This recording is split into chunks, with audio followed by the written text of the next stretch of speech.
बिस्मिल्लाहिर्रहमानिर्रहीम। अस्सलाम वालेकुम नादरीन, आप यूट्यूब चैनल देख रहे हैं। मैं इमरान खान हूँ।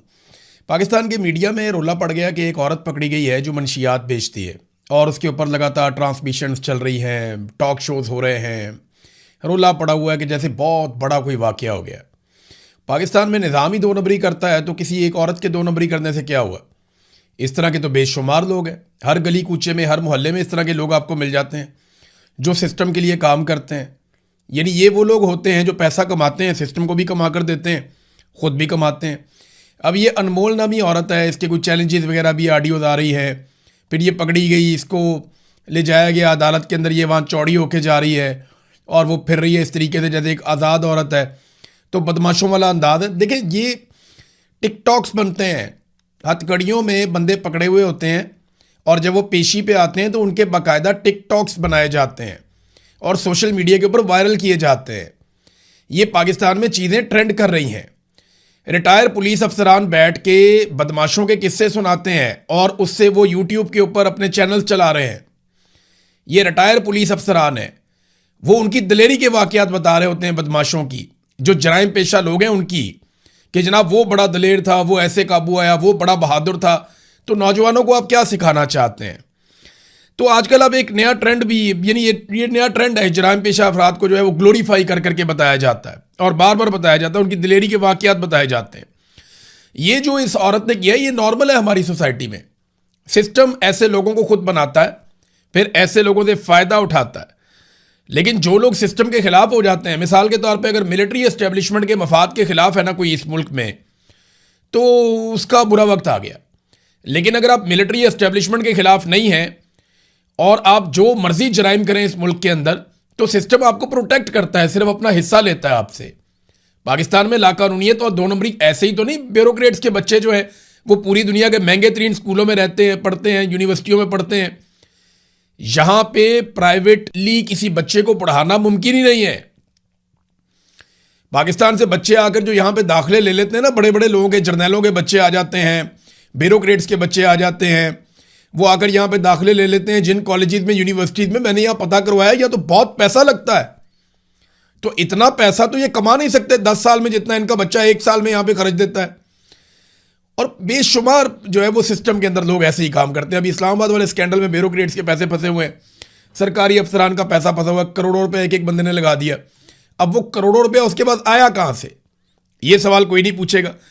तो अगर आप यास्मीन राशिद हैं ना, या आप मारंग बलोच हैं, या आप ईमान मज़ारी हैं, या आप सनम जावेद या उनकी बहन है, या आलिया हमजा हैं, या तैयबा राजा हैं आप, तो आपको जलील और रुस्वा किया जाएगा।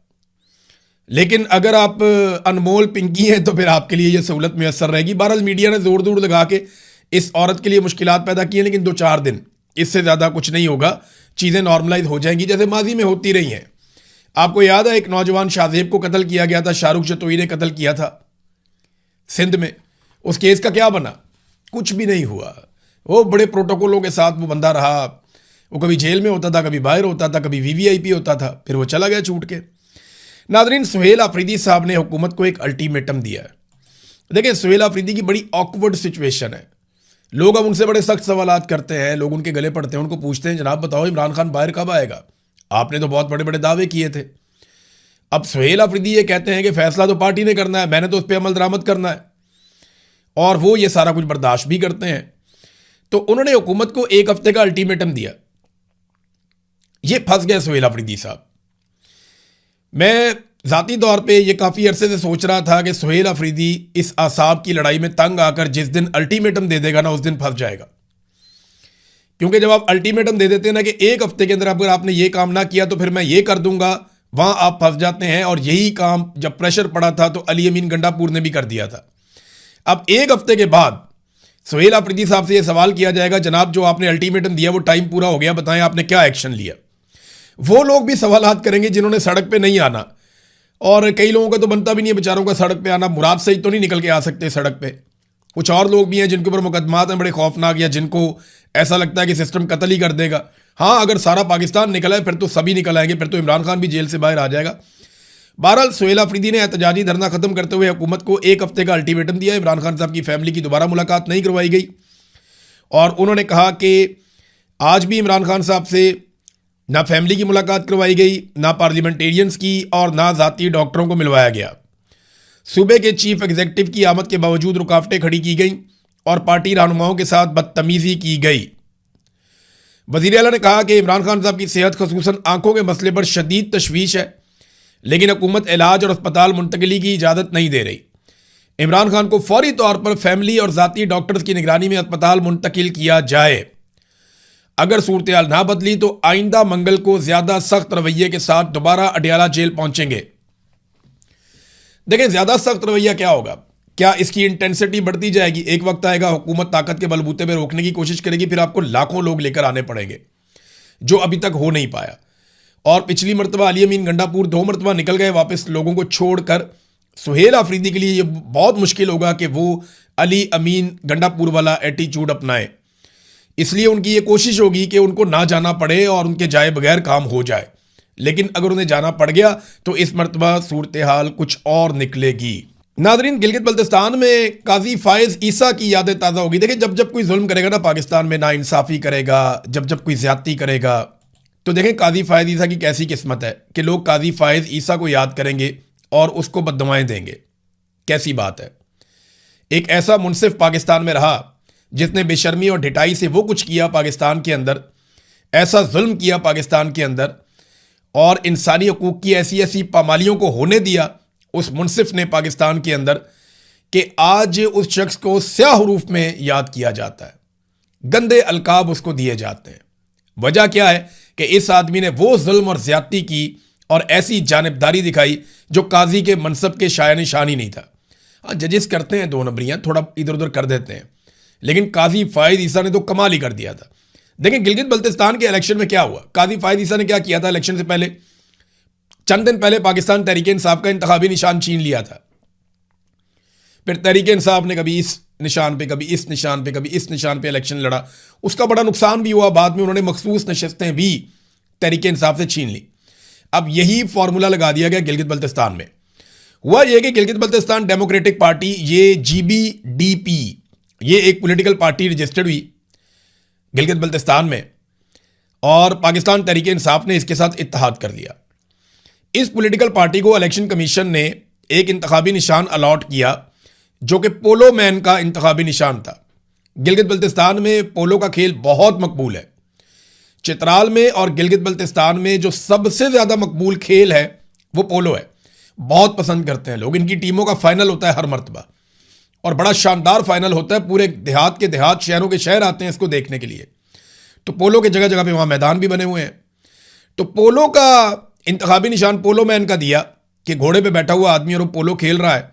तो ये इंतखाबी निशान से जो है वो GBDP बड़ी खुश थी, political party Gilgit Baltistan democratic party. लेकिन जब पाकिस्तान तहरीक इंसाफ ने उसके साथ इत्तेहाद किया तो इस पार्टी से इंतखाबी निशान छीन लिया गया। बिल्कुल वैसे ही छीन लिया गया जैसे सुन्नी इत्तेहाद कौंसिल से भी उनका इंतखाबी निशान ले लिया गया था। ये मोहम्मद उमैर साहब ने भी रिपोर्ट किया, बहुत सारे और लोगों ने रिपोर्ट किया। तो काजी फायज ईसा की एक मरतबा फिर याद ताज़ा कर दी कि तो निज़ाम इस लेवल तक पहुंचा हुआ, जब सेक्टर कमांडर को हुक्म हो जाता है ना कि कुछ भी हो जाए आपने जीतने नहीं देना पाकिस्तान तहरीक इंसाफ को, तो वो बेचारा फिर सारा कुछ ही करता है। इंतखाबी निशान छीन लो, बंदे बंद कर दो, टिकटों की तकसीम गलत करवा दो, पार्टी के अंदर लड़ाइयाँ करवा दो, दूसरी पॉलिटिकल पार्टी के बक्से भर दो, इस पॉलिटिकल पार्टी के खिलाफ फॉर्म 47 जारी करवा दो। बहुत सारे काम बेचारे को करने पड़ते हैं। वो सारे गुनाह कर रहा होता है जो हलफ लेते वक्त उसने कहा था कि वो ऐसा कुछ नहीं करेगा। एक ऑफिसर को अपने हलफ की खिलाफ वर्जी करनी पड़ती है, अपनी आखिरत का बेड़ा गर्क करना पड़ता है। और अल्लाह रब्बुल इज़्ज़त के सामने जब ये लोग पेश होंगे तो मैं हैरान होता हूँ जिस तरह इन्होंने कौम का हक छीना है, ये अपने रब को जवाब कैसे देंगे? और रब इन्हें मौका ही नहीं दे रहा माफ़ी मांगने का। यानी इनकी रस्सी इतनी दराज की हुई है। कभी कभी आप लोग सोचते हैं ना, मुझे लोग मिलते हैं वो ये कहते हैं कि यार अल्लाह ताला इनको पूछता क्यों नहीं है, ये इतना जुल्म कर रहे हैं। तो मेरे दिमाग में एक ही जवाब आता है, वो ये है कि रब इन्हें माफ़ी मांगने का मौका भी नहीं दे रहा। यानी रब इनको टुनका ही नहीं लगा रहा। इनके लिए इनके गुनाह, इनका जुल्म और इनका जबर जो है अल्लाह ताला ने खुशनुमा बना दिया है कि जाओ जाके कर लो जो करना है। और ये करते चले जा रहे हैं। ये समझते हैं कि ये इस्लाह कर रहे हैं, हालांकि ये पाकिस्तान की बर्बादी कर रहे हैं और सबको नजर आ रही है होती हुई। और इन्होंने रब को जाके जवाब देना है, तो इनको तो माफ़ी का मौका भी नहीं मिल रहा। इनकी रस्सी इतनी दराज हुई हुई है नाज़रीन। और रस्सी दराज का यानी आप यहाँ से अंदाज़ा करें ना कि ये अपनी तशहीर के लिए कैसे पैसा खर्च करते हैं। ये एक जर्नलिस्ट हैं और उन्होंने पंजाब से खबर दी है, खबर बड़ी इंटरेस्टिंग है। अनवर समरा साहब हैं और इन्होंने खबर दी और खबर में बताया कि मरियम नवाज साहिबा ने कितने अरब रुपए अपनी ज़ाती तशहीर पे टिकटॉक्स बनाने के ऊपर, डिफरेंट सोशल मीडिया के ऊपर खर्च कर दिए। आपने देखा होगा बहुत सारे, एक बात याद रखिएगा, सोशल मीडिया के बहुत सारे इन्फ्लुएंसर ने वो बड़ी खामोशी से हर वीडियो में 2 वीडियोस के बाद कहीं ना कहीं पंजाब हुकूमत की, मरियम नवाज की तारीफ करके चुप करके नीवे नीवे होकर निकल जाते हैं और नोटिस नहीं हो रहे। लेकिन वो बारीक वारदात लगातार डालते चले जा रहे हैं। कभी उन्हें पंजाब गवर्नमेंट के किसी प्रोजेक्ट पे पहुंचा दिया जाता है, उसकी तारीफें करते हैं, निकल जाते हैं। कभी उन्हें मरियम नवाज की गुजरते गुजरते कहीं पे कोई एक तारीफ कर देते हैं, निकल जाते हैं। कभी बाजार में जाते जाते कोई चीज़ उनको दिखाई जाती है। ये सब प्लानिंग के तहत हो रहा है और इसके लिए पैसा खर्च किया जा रहा है। पहले साल मरियम नवाज ने जो पैसा खर्च किया वो 7 अरब रुपया सरकारी, यानी आपका और मेरा 7 अरब रुपया मरियम नवाज ने खर्च कर दिया। और इसमें से ज़्यादातर पैसा अपने चहीतों को दिया गया, ऐसी कंपनियों को जो उनके चहीतों की हैं। और ये सोशल मीडिया पे मरियम नवाज की, टिकटॉक पे, इधर उधर ये सारी तारीफें करने पे पैसा लगाया गया।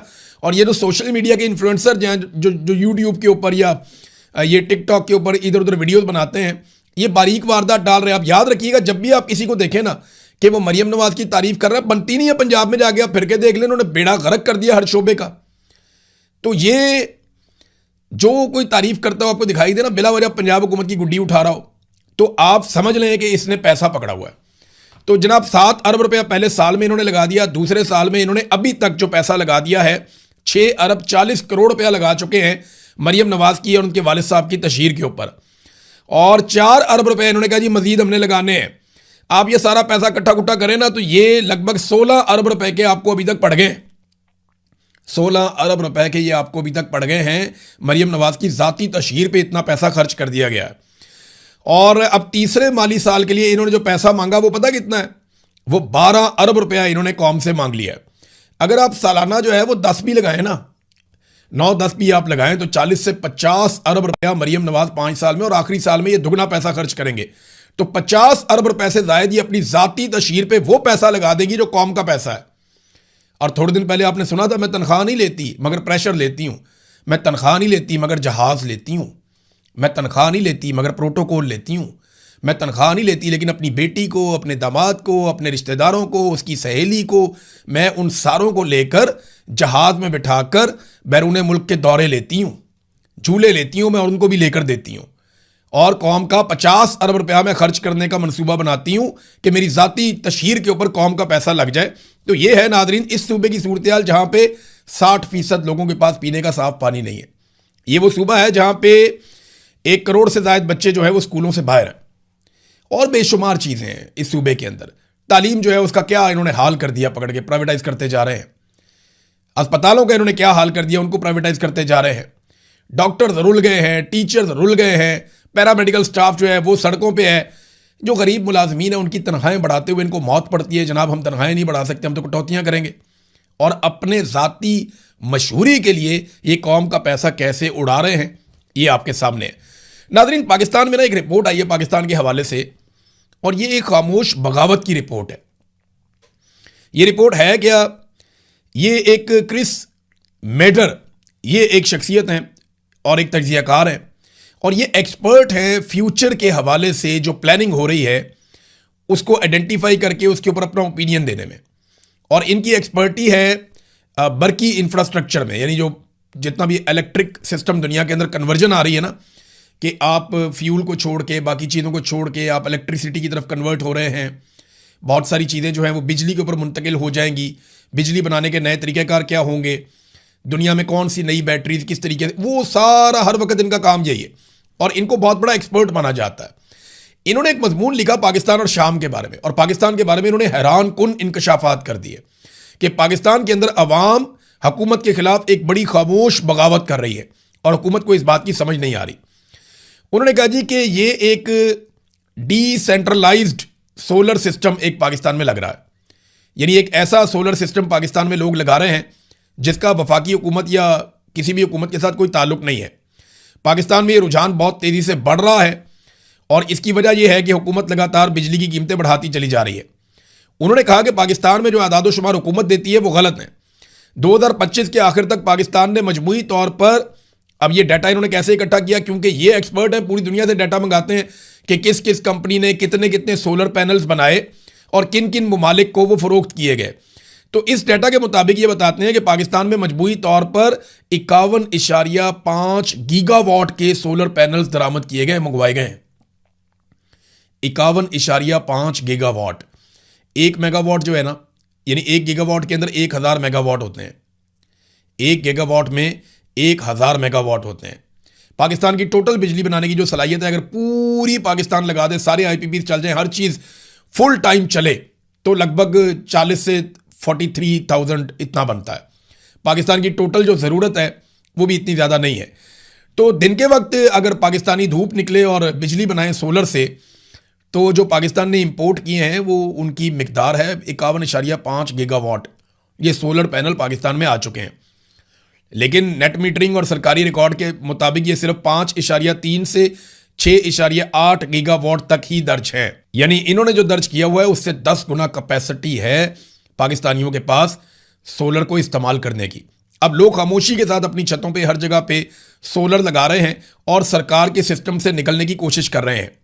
अगर फ्यूचर में चाइना ऐसी बैटरियां दे देता है जो बहुत सस्ती हैं और बहुत देर तक चलती हैं, तो फिर पाकिस्तान की सरकार पाकिस्तानियों से पैसा नहीं निचोड़ सकेगी और यहाँ पे एक ऐसी जंग लग जाएगी कि पाकिस्तान की सरकार ये कहेगी कि जो भी अपने घर में सोलर लगाएगा सरकार उससे टैक्स लेगी, जो अभी पिछले दिनों आपने सुना भी। तो ये वो खामोश इनकलाब है जो पाकिस्तान के अंदर आया।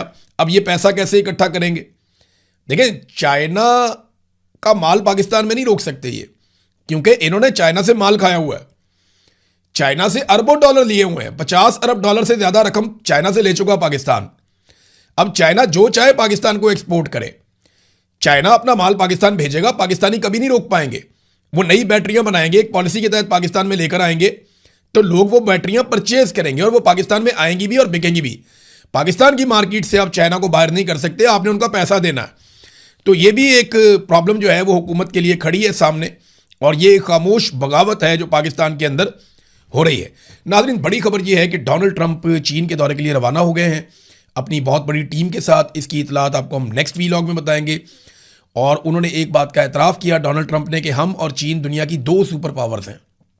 ये पहला अमरीकी सदर है, ऐसा लगता है, जिसने अपने मुंह से ये बात का एतराफ़ कर लिया कि चाइना भी अब एक दुनिया की सुपर पावर है।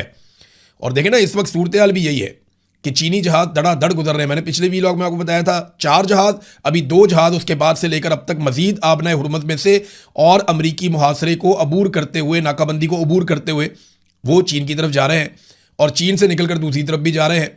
तो चीनी जहाज़ों को नहीं रोका जा पा रहा, जंग के माहौल में उनको नहीं रोक रहे। तो इसका मतलब क्या है?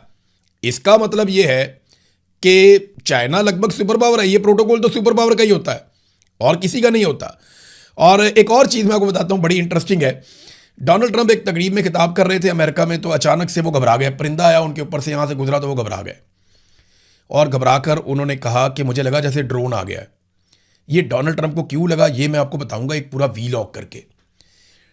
डोनाल्ड ट्रंप ने कहा कि ऐसे खतरनाक ड्रोन बन चुके हैं कि, और वो किस तरह के हैं उसके बारे में आप जानते हैं।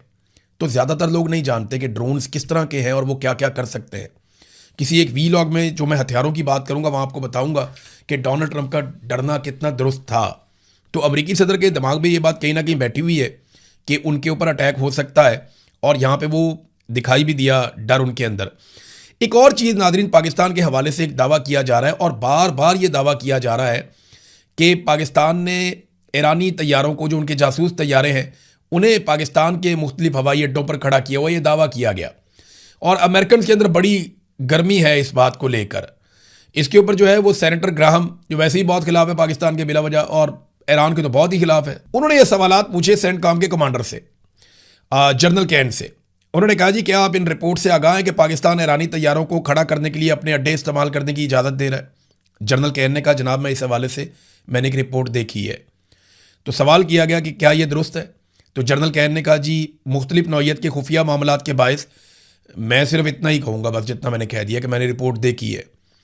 तो सेनेटर ग्राहम ने कहा, अगर ये दुरुस्त है तो क्या आप समझते हैं कि ये एक गैर जानिबदार सालिस होने के दावे से मुतसादिम नहीं है? यानी पाकिस्तान एक सालिस है लेकिन वो तो गैर जानिबदार नहीं है, वो तो ईरान को सपोर्ट कर रहा है, उन्होंने ये कहा। तो जनरल केर ने कहा कि जनाब जारी मुज़ाकरात के बायस मैं इस पर तबसरा नहीं करना चाहूँगा। सेनेटर ग्राम ने कहा कि अगर सालस ही ईरान को इजाज़त दे रहा हो कि उसके जासूस तैयारे पाकिस्तान की फ़िज़ाई अड्डों पर मौजूद हों, तो क्या आप समझते हैं कि ये एक मुनसिफाना सालस के किरदार के मुताबिकत रखता है? तो जवाब दोबारा जनरल ने दिया कि मैं दोबारा सर यही कहूँगा कि मैं इन मुज़ाकरात के बीच में नहीं आना चाहता। तो सेनेटर ग्राहम ने कहा लेकिन मैं आना चाहता हूँ, मैं इन मुज़ाकरात के बीच में आना चाहता हूँ। मुझे पाकिस्तान पर इतना भी एतमाद नहीं है जितना किसी चीज़ को दूर फेंकते वक्त होता है। फिर पाकिस्तान की काफ़ी बुराइयाँ की उसने, और उसने कहा सालसी के लिए हमें किसी और को देखना चाहिए, यही वजह है कि मामला आगे नहीं बढ़ पा रहा। तो ये जनाब अमेरिका के अंदर बहुत तनकीद हो रही है पाकिस्तान के ऊपर कि पाकिस्तान ने ईरान को कोई सपोर्ट दी। हालांकि जिस नूर खान एयरबेस का ये तस्करा कर रही है रिपोर्ट, वहाँ पे तो अमेरिकन खुद आके उतरते रहे, और वो तो अमेरिकन को तो फ़ौरन पता होता है ये जो भी चीज़ है ये मिलजुल कर ही है। पाकिस्तानी मिलिट्री अमेरिकन की इजाज़त के बगैर कोई भी ऐसी हरकत नहीं करेगी, ना उन्होंने कभी माजी में की है, ना वो अब करेगी। हाँ, एक न्यूयॉर्क टाइम ने अमरीकी इंटेलिजेंस की खुफिया रिपोर्ट छाप दी है। ये रिपोर्ट भी बड़ी ज़बरदस्त है। अमरीकी इंटेलिजेंस की खुफिया रिपोर्ट के मुताबिक ईरान ने आबना हुर्मुज के साथ साथ वाक़े अपनी 33 में से 30 मिसाइल साइट्स पर दोबारा मुकम्मल कंट्रोल और ऑपरेशनल रसाई हासिल कर ली है। यानी जो कुछ भी उनका तबाह हुआ था मुकम्मल तौर पे उन्होंने फ़ाल कर लिया। 33 में से 30 साइट्स उनकी मुकम्मल तौर पे काम कर रही हैं। अस्करी ताकत का बरकरार रहना, ये रिपोर्ट सदर ट्रंप के इन दावों के बरक्स है जिसमें ईरानी फौजी ताकत को बड़े पैमाने पर तबाही का जिक्र किया। अब ट्रंप कहता है जी हमने बहुत बड़ी तबाही कर दी है, जबकि अमेरिकन इंटेलिजेंस की रिपोर्ट कहती है जी कोई तबाही नहीं हुई, कोई तबाही ऐसी नहीं हुई। देखें ना डोनाल्ड ट्रंप का गुस्सा, देखें ना जब फेक न्यूज़, ये डोनाल्ड ट्रंप का स्टेटमेंट मैं आपको बता रहा हूँ, जब फेक न्यूज़ ये कहती है कि ईरानी दुश्मन हमारे खिलाफ फौजी लिहाज से बेहतर कारकर्दगी दिखा रहा है, तो ये अमली तौर पर गद्दारी है, क्योंकि ये बहुत बड़ा झूठ है, इससे दुश्मन को फ़ायदा पहुँचता है। तो एक झूठी उम्मीद मिलती है दुश्मन को, उसे नहीं मिलनी चाहिए। ये वो अमरीकी बुज़दिल हैं जो अपने ही मुल्क के खिलाफ खड़े हैं। ईरान की बहरिया में 159 बहरी जहाज़ थे, अब हर एक जहाज़ जो है वो समंदर की तह में पड़ा हुआ है। बहरिया ख़त्म हो गई, फ़िज़ाइया ख़त्म हो गई, टेक्नोलॉजी ख़त्म हो गई, और उनके रहनुमा जो है वो भी अब नहीं है इस दुनिया में, मारे गए सारे, मुआशी तबाही का शिकार हो गया है। तो सिर्फ हारे हुए एहसान फरामोश और बेवकूफ़ लोग ये अमेरिका के खिलाफ बात कर सकते हैं। ट्रंप अब जो है ना वो हुब्बुल वतनी का कार्ड इस्तेमाल कर रहा है, जैसे पाकिस्तान में भी किया जाता है कि जनाब ये गद्दार हैं, गद्दारी कार्ड लेकर आ गया। हालांकि ये अमेरिकन इंटेलिजेंस की खुफिया रिपोर्टें हैं जो अमेरिकन मीडिया शाया करता है कि ईरान के हथियार भी बाकी हैं, उनकी चीज़ें भी बाकी हैं, उनका कंट्रोल भी बाकी है, वो लड़ने की कैपेसिटी रखते हैं। कल को लड़ाई हो जाएगी तो वो कहेंगे जनाब हमारी रिपोर्टें तो थी। देखिए यही तो अमेरिकन एजेंसियां फंस जाती हैं, जब गलत रिपोर्टें दें और बाद में कुछ और निकले तो एजेंसियां फंस जाएंगी, फिर सवालात एजेंसियों से होंगे। तो उन्होंने अपने सोर्सेज से चीज़ें निकालना शुरू कर दी, जनाब हमें यह पता है। अब डोनाल्ड ट्रंप अगर कुछ करवाता है तो जिम्मेदारी डोनाल्ड ट्रंप की होगी। तो नाज़रीन वीडियो काफ़ी लंबा हो गया, अब तक के लिए इतना ही। अपना ख्याल रखिएगा, अपने चैनल का भी। अल्लाह हाफ़िज़।